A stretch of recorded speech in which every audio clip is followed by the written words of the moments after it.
What's up, YouTube? Welcome back. So this video is like a follow-up slash part 2 to the previous video that I did about, the hashtag ADOS movement. And before I begin, let me set the record straight again. All right. I'm ADOS on both sides of my family. Okay. And I do understand that the movement is about getting reparations and that it's political. All right, as I mentioned in the previous video, because sometimes I think you guys don't even not a couple people just assume what the video is about and just make comments, and I'm like, well, I said that in the video. They don't even watch it, they just assume, right? And as I mentioned in the previous video, I don't see reparations for ADOS folk being a reality, unfortunately. And I'm not being pessimistic, I'm being real, which is why y'all fuck with me. Alright, y'all fuck with me for the real, so I gotta keep it real. Alright, and another thing I forgot to mention about why I don't see reparations as a reality. Why would cave folk build a system on top of us to exclude us, only to turn around and let us in? That don't make no sense, right? That don't make no sense. At this point, I only see reparations happening if black folks are willing to go to war for it. And we all know that ain't happening. The only war black folks are ready for is team light skin versus team dark skin. That's the only damn war black folks want to fight. But with that being said, let me get into my actual follow-up though. Alright. So I have more questions and more conjecture about the ADOS movement, hashtag ADOS movement. One thing, do people who live in other parts of the world but who are historically ADOS qualify? Good question.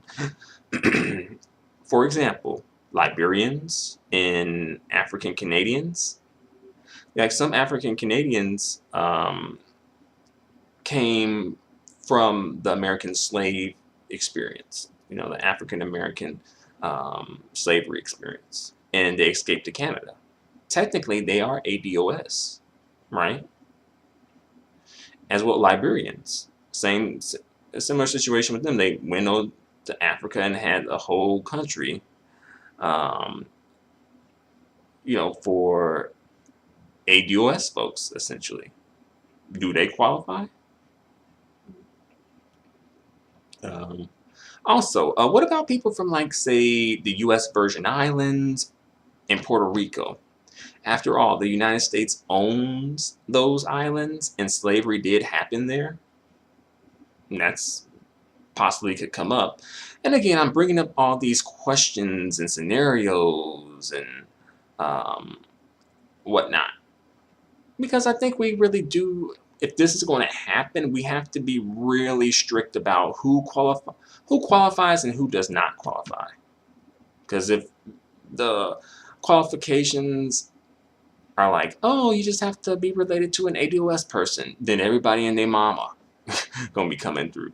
Right? Everybody and their black ADOS mama gonna be coming through here. All right. Which kind of gets me on another subject here. Do white passing people qualify? If they do qualify, what qualifies them? Would like marrying and procreating black qualify them? Living an openly black life? For instance, my father, he's deceased, but my father is a white passing, or was a white passing black man who is ADOS on both sides of his family. All right, he lived in a majority black neighborhood. He grew up there. His family also identifies as black, right? Both sides of his family. Um, he lived, married, and procreated black. All right, black at birth, black at death. Like on the birth certificate and on the death certificate, black. All right. Would he have qualified if he were still alive? Right. That's something that, because there are white passing people who do legitimately claim a black identity, to be real. And then there's the white passing folks who want to, don't really claim a black identity, but who I feel like would jump in to take advantage of this, right? Um, and also, what about actual white people trying to cash in on black people's reparations? Y'all know white folks can't survive without leeching off of somebody, y'all. Y'all already know that. Any relationship with other groups of people that they're in, it's always a parasitic relationship. How can we prevent that? And also, y'all remember that case with Cleon Brown, don't you? Y'all remember that? If you don't, let me tell you about it. All right. Cleon Brown was this white man who is suing the police department he worked for because he did an ancestry DNA test. And it revealed that he was part black, about 18% black. And his father was white passing and passed. His father passed for, I believe, like maybe white and Native American or something like that. So he shared the results with his coworker and said that he became the target of racial harassment. I personally call bullshit on his story. I actually did a whole video about this, by the way, a while ago.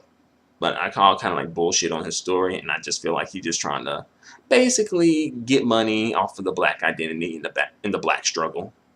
Like, what about the real black folks who really do get discriminated on the job and even not even allowed to be on the job, right? But that's another story. Also, another thing I want to bring up.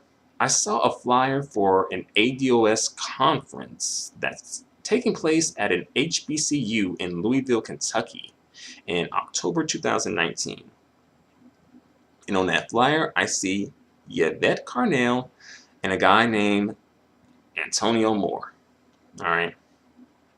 So, y'all know I got to go here. Y'all know I got to take it here. All right. So we have a light-skinned female and a dark-skinned male at the face of the movement.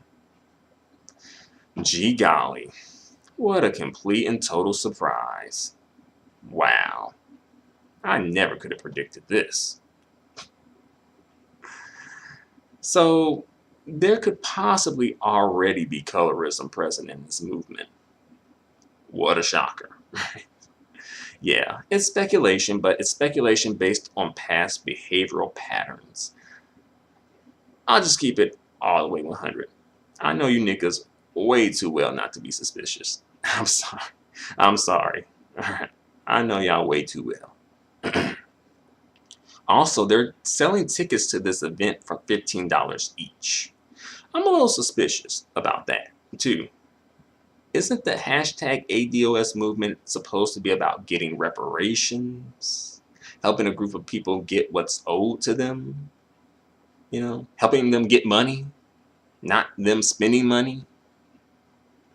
And also, since they're spearheading this movement, do they get a cut of everyone's reparation check? Like a class action lawsuit? Interesting questions.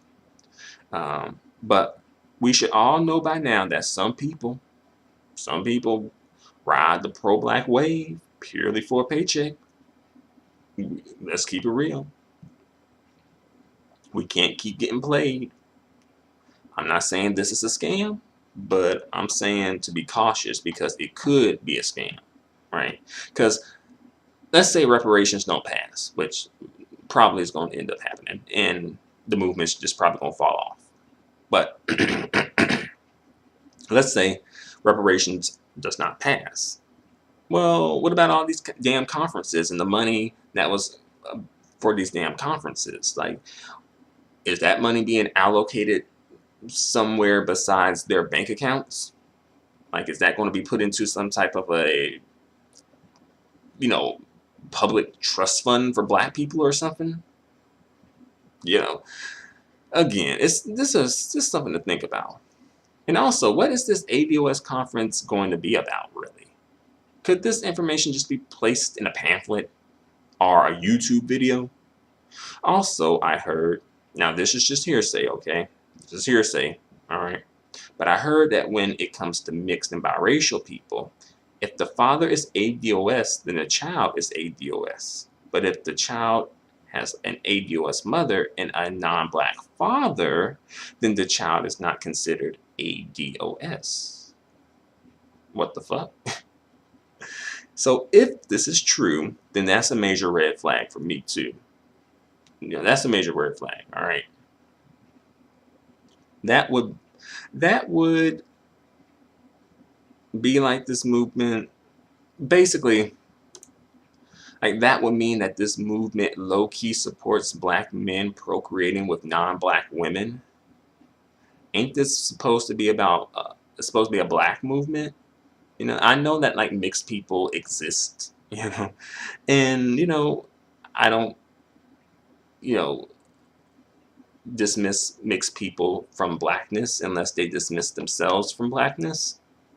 But for me, it's like either you accept both or leave both. Like you accept mixed people from black men, mixed people from black women, or you reject mixed people from black men and mixed people from black women. All right. Also, this completely dismisses the black female slavery experience of rape, too. Then again, you know, black men and the black community in general tend to just dismiss black women's experiences altogether anyway, right? But any black movement that completely dismisses the plight of black women, especially dark-skinned black women, is doomed to fail. I'm just going to put it out there right now. Right here, right now. Any black movement that completely dismisses the plight of black women, especially dark-skinned black women, is doomed to fail. All right. If you don't feel completely 100% confident in supporting this movement, then that's quite all right. However, if you want to support a movement that has the same spirit of getting reparations, then you can support the movement to get reparations for the black victims of the Tulsa, Oklahoma Black Wall Street race riot of 1921. Right? And that kind of made me think, that whole situation too. I'm like, there's just so much evidence to support reparations for those victims, and they have not received it. So I'm like, and that's an easier situation to deal with, reparations for them, because it's not like a whole race, it's just a particular like group of people that were living in the city at the time. Right. And again, there was like so much evidence in their favor, but for some reason, you know, reparations did not happen for them. You know. However, I do have a video about the former slaves, particularly former slaves in Massachusetts, successfully suing and winning reparation cases. You know, just the FYI there, just in case you're interested in learning about that. But I think I'm finished for the time being. So thanks for watching, you guys. Feel free to comment. Let me know what you think in the comment section. Until the next video, adios and goodbye for now.